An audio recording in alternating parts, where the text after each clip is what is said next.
Assalamualaikum warahmatullahi wabarakatuh. Perkenalkan, nama saya Indah Triyanti Putri dengan nomor induk mahasiswa 19.24050 dari kelas A Negara Hukum dan Demokrasi. Baik, pada kesempatan kali ini saya akan memaparkan sedikit materi dengan tema ledakan demokrasi. Namun sebelumnya, apabila terdapat kesalahan penggunaan kalimat atau kata, mohon dimaafkan. Oke, sekarang kita lanjut ya. Nah, sebelum masuk ke materi pokoknya, alangkah baiknya kita bahas terlebih dahulu apa sih demokrasi itu. Nah, di awal pembahasan saya akan membahas sedikit tentang sejarah demokrasi di Indonesia. Dilihat dari sejarah perjalanan bangsa Indonesia, terdapat 4 sistem demokrasi yang pernah diterapkan di Indonesia. Yang pertama itu demokrasi parlementer. Dengan diberlakukannya Undang-Undang Dasar 1945 periode pertama, sejalan dengan itu pula diberlakukannya sistem demokrasi di Indonesia. Namun perlu diketahui nih, pada era itu sistem demokrasi belum berjalan dengan baik. Kehidupan partai serta pemerintah pun tidak stabil, sehingga pada 5 Juli 1959 secara yuridis demokrasi itu pun diakhiri. Nah, sekarang kita lanjut ke yang kedua, yaitu sistem demokrasi terpimpin. Pada 22 April 1959, Presiden Soekarno mengamanatkan kepada konstituante 5 pokok demokrasi terpimpin.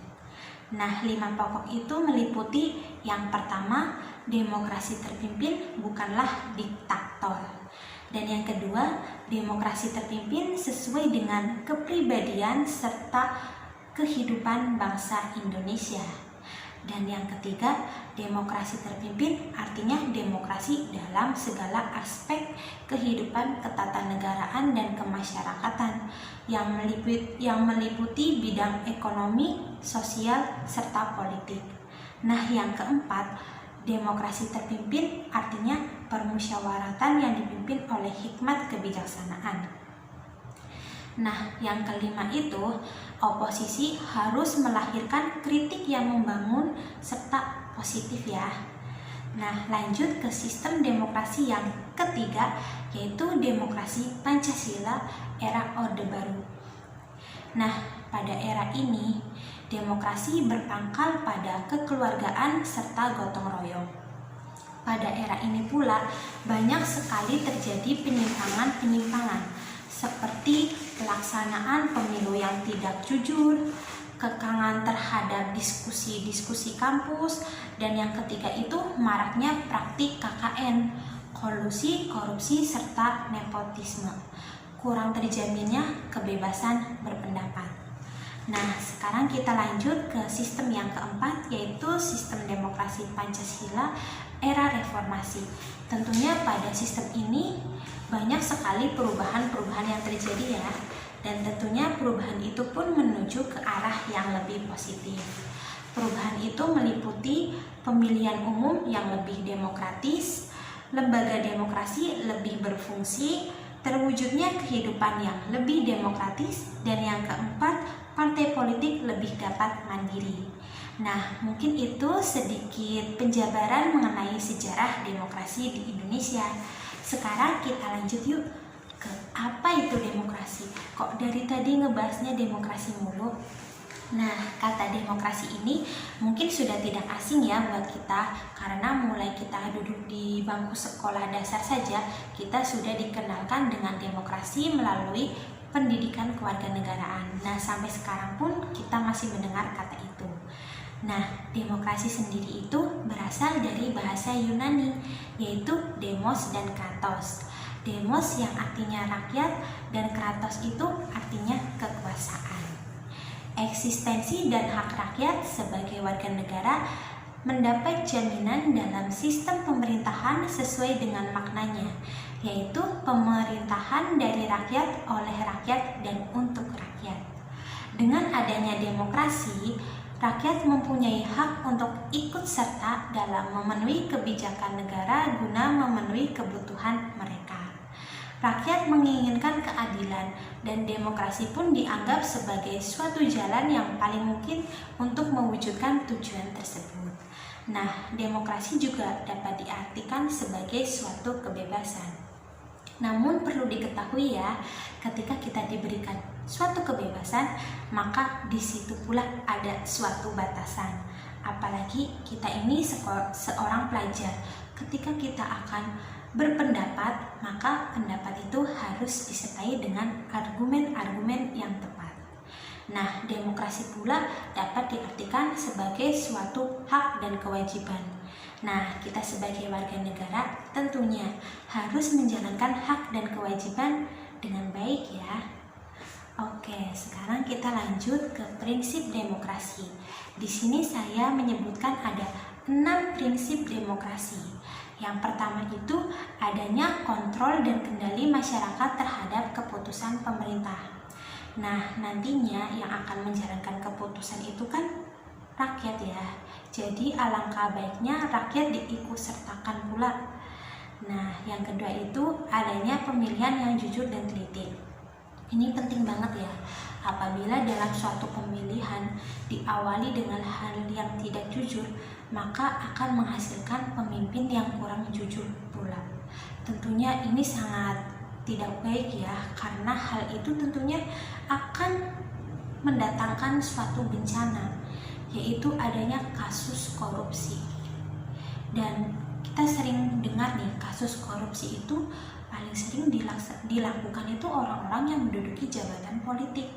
Dan ketika mereka dihukum pun mereka masih bisa senyum loh. Karena pada dasarnya orang yang korupsi itu banyak sekali ketika mereka di penjara, tapi mereka itu memiliki ruangan seperti layaknya hotel, jadi mereka masih bisa senyum. Perlu diketahui ya, korupsi itu tidak hanya merugikan 1 atau 2 orang saja, melainkan satu negara. Maka perbuatan itu harus dihindari, apalagi ketika nanti kita dapat menduduki jabatan politik. Nah, yang ketiga itu adanya hak memilih dan dipilih. Nah, ketika umur kita sudah cukup, ada pemilihan umum, hendaknya kita ikut memilih ya. Jangan golput, karena kita memiliki hak suara. Karena nantinya perkembangan bangsa ini kita yang bakal memikulnya sebagai generasi penerus bangsa. Begitu pula ketika kita sudah cukup umur, memenuhi kriteria, kita dapat mendaftarkan diri untuk menduduki jabatan politik. Dan yang keempat itu adanya kebebasan berpikir dan menyatakan pendapat tanpa ancaman.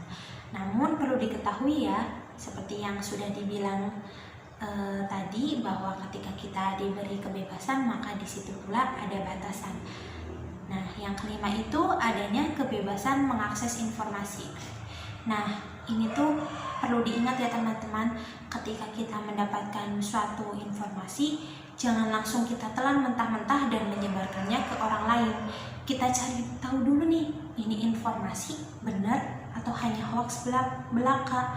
Karena apabila itu informasi hoax lalu kita sebarkan, urusannya dengan hukum loh teman-teman. Jadi kita perlu hati-hati ya. Nah, yang kelima itu adanya kebebasan berserikat yang terbuka. Nah, tadi itu prinsip demokrasi. Sekarang kita lanjut ya ke manfaat demokrasi. Di sini saya menyebutkan 5 manfaat demokrasi. Yang pertama itu kesetaraan sebagai warga negara. Tentunya kita sebagai warga negara harus mendapatkan hak dan kewajiban yang sama pula, mendapatkan kedudukan yang sama pula dalam hukum dan pemerintahan tanpa adanya diskriminasi. Dan yang kedua itu pluralisme dan kompromi. Yang ketiga, memenuhi kebutuhan-kebutuhan umum seperti kebijakan yang mencerminkan keinginan rakyatnya. Yang keempat, menjamin hak-hak dasar. Dan yang terakhir itu pembaharuan kehidupan sosial, tentunya ke arah yang lebih baik ya teman-teman. Nah, tadi itu manfaat demokrasi.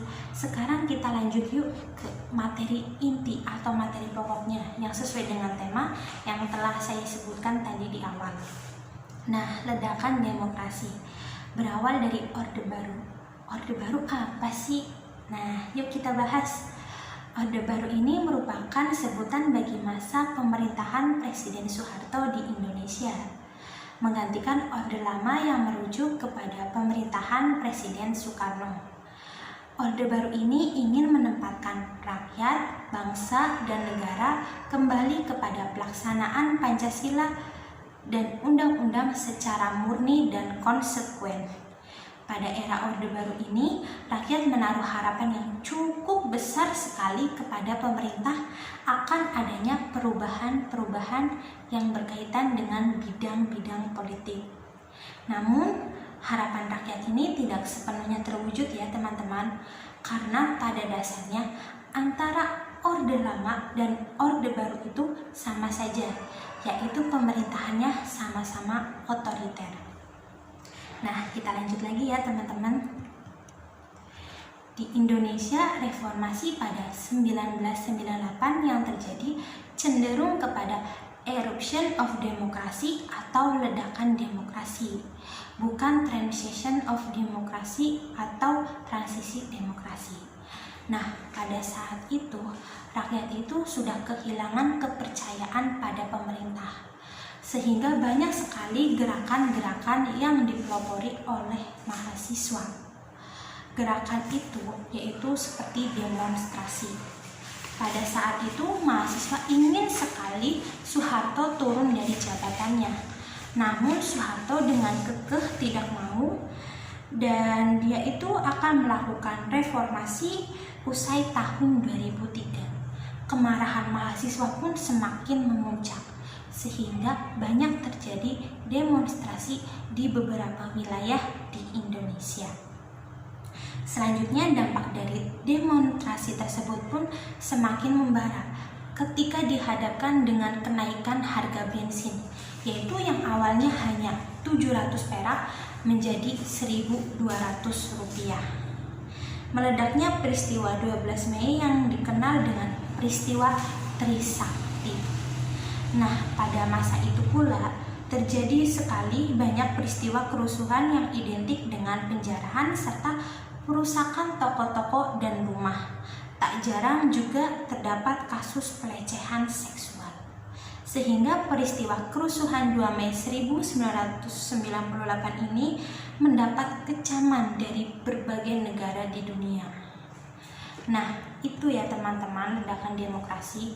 Namun pada saat itu atau pada saat era kepemimpinan Soeharto juga terdapat beberapa kelebihannya. Di sini saya menyebutkan ada 6 kelebihannya. Yang pertama itu sukses KB. Yang kedua itu sukses swasembada pangan. Nah, pada saat itu Indonesia tidak melakukan impor beras loh. Nah, yang selanjutnya itu sukses gerakan wajib belajar, sukses repelita, pengangguran minimum, perkembangan GDP per kapita di Indonesia pun naik. Nah, sekarang kita lanjut ya. Investor asing mau menanamkan modal di Indonesia. Tentunya ini sangat baik ya, karena dapat menambah pendapatan negara. Lanjut, sukses menemukan rasa nasionalisme dan cinta produk dalam negeri. Ini juga bagus ya, karena nasionalisme kita terus bertambah. Selain itu, produk dalam negeri pun laris manis karena kita mencintainya dan tidak membeli produk dari luar. Penurunan angka kemiskinan. Angka kemiskinan yang turun dapat membuat pendidikan naik ya teman-teman. Dijuluki sebagai Bapak Pembangunan. Karena pada masa pemerintahan Soeharto banyak sekali yang bilang masa itu sangat enak karena pembangunan terjadi di mana-mana. Oke, sekarang kita lanjut ya. Namun di era pemerintahannya juga terdapat kekurangan loh. Di sini saya menyebutkan 3 kekurangan. Yang pertama itu maraknya KKN. Ternyata walau pembangunan terus-menerus, KKN pun terjadi terus-menerus ya teman-teman. Jadi KKN itu kolusi, korupsi, dan nepotisme. Pembangunan yang tidak merata. Ya walaupun banyak yang bilang enak, pembangunan terus-menerus, tapi nyatanya tidak merata ya teman-teman. Mungkin ada sebagian wilayah yang tidak terkena dampaknya. Dan yang ketiga itu kritik dibungkam dan oposisi diharamkan. Jadi pada masa pemerintahan Soeharto kita tuh harus benar-benar hati-hati dalam mengkritik pemerintah, karena apabila salah mungkin kita akan diburu dan mungkin juga kita hilang begitu saja tanpa diketahui keberadaannya apakah masih hidup ataupun sudah meninggal. Karena waktu terjadinya kerusuhan itu pula banyak sekali mahasiswa yang hilang dan sampai sekarang tidak diketahui keberadaannya apakah mereka masih hidup ataukah sudah meninggal. Nah, sekarang kita lanjut yuk ke penyebab lengsernya Soeharto. Di sini saya menyebutkan 4 penyebab lengsernya Soeharto. Yang pertama itu memburuknya situasi perekonomian di Indonesia saat itu karena krisis moneter sejak tahun 1997. Nah, krisis ini pun diperparah oleh krisis yang terjadi di Thailand. Akibatnya banyak sekali dari negara-negara yang luar yang mungkin tadinya mereka tuh mau menanamkan modal, tapi mereka itu mengurungkan niat karena tadi krisis yang terjadi di Thailand. Intinya mereka tidak mau menanamkan modal di negara-negara yang berada di Asia Tenggara. Dan yang kedua itu terjadinya perpecahan di dalam kabinet MPR, ABRI, dan birokrat lainnya. Nah, yang ketiga itu tuntutan untuk revolusi namun diperhalus menjadi reformasi oleh para pelajar pada saat itu. Nah, pada saat itu Presiden Soeharto itu dianggap sudah tidak demokrasi lagi. Memang benar, pada masa awal pemerintahannya beliau merupakan presiden yang demokratis. Namun setelah periode kedua, seperti yang tadi disebutkan, banyak sekali kritik yang dibungkam atau diharamkan. Nah, untuk yang keempat, mahasiswa melakukan aksi unjuk rasa besar-besaran dan berhasil menduduki gedung MPR RI. Nah, pada saat itu ketika mahasiswa berhasil menduduki gedung MPR RI, mereka sangat senang sekali atau bersukacita ketika mengetahui Presiden Soeharto itu mengundurkan diri atau lengser dari jabatannya. Nah, mungkin tadi penyebab lengsernya Soeharto. Mari kita lanjut ke materi berikutnya. Nah, di sini kita akan membahas karakteristik demokrasi di era reformasi. Yang pertama itu pemilu lebih demokratis. Nah, tentunya di era ini demokrasi itu lebih baik ya teman-teman. Buktinya di Indonesia pada tahun 2004 Indonesia itu dapat melakukan pemilihan umum secara langsung untuk pertama kalinya, yaitu memilih wakil rakyat di lembaga legislatif serta memilih presiden dan wakil presiden. Lanjut pada tahun 2005 di Indonesia pun dilakukan pemilihan umum secara langsung loh, yaitu pemilihan wali kota. Jadi terlihat ya teman-teman perbedaan demokrasi era sebelumnya dan era reformasi. Nah, untuk yang kedua, rotasi kekuasaan dari pemerintah pusat hingga daerah. Ini memungkinkan kepala daerah serta presiden dan wakil presiden hanya menjabat 2 periode saja. Karena apabila lebih dari 2 periode tentunya akan menghasilkan pemerintahan yang otoriter dan mungkin akan terjadi kerusuhan-kerusuhan seperti era sebelumnya. Dan yang ketiga itu pola rekrutmen politik terbuka. Jadi bagi siapa saja warga negara Indonesia yang mampu dan memenuhi kualitas, mereka dapat menduduki jabatan politik tanpa adanya diskriminasi. Nah, yang keempat itu hak-hak warga negara terjamin. Tentunya kita sebagai negara harus dijamin ya hak-haknya. Jangan hanya mendapatkan kewajiban tapi kita tidak mendapat hak. Itu namanya tidak seimbang. Nah, kita lanjut ke materi berikutnya. Setelah karakteristik demokrasi di era reformasi, kita akan membahas tentang kelebihan era reformasi. Di sini saya menyebutkan ada 5 kelebihan era reformasi. Yang pertama itu demokrasi yang lebih terbuka. Ya seperti tadi kita diberikan kebebasan untuk berpendapat, namun ketika kita diberi kebebasan tentu ada namanya batasan ya. Intinya kalau kita mau mengkritik harus didasarkan oleh argumen yang kuat atau argumen yang tepat. Jangan sampai kita mengkritik orang tapi asal-asalan. Dan yang kedua itu kebebasan berpendapat, seperti tadi ya sudah saya jelaskan. Intinya jangan mengkritik asal-asalan, harus disertai dengan argumen yang kuat. Nah, yang kedua, jumlah partai politik tidak dibatasi. Nah, sekarang kita lihat kan ada banyak sekali jumlah partai politik yang ada di Indonesia.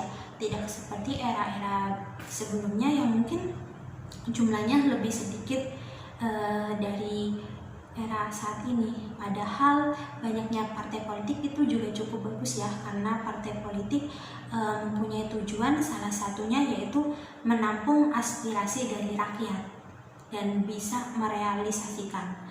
Namun ada dampak negatifnya pula sih, banyaknya partai politik ini terkadang walaupun kita sudah ibaratnya menyampaikan keluh kesah kita, memang mereka menampungnya tapi mereka tidak merealisasikannya, atau jarang sekali ada partai politik yang mampu merealisasikannya.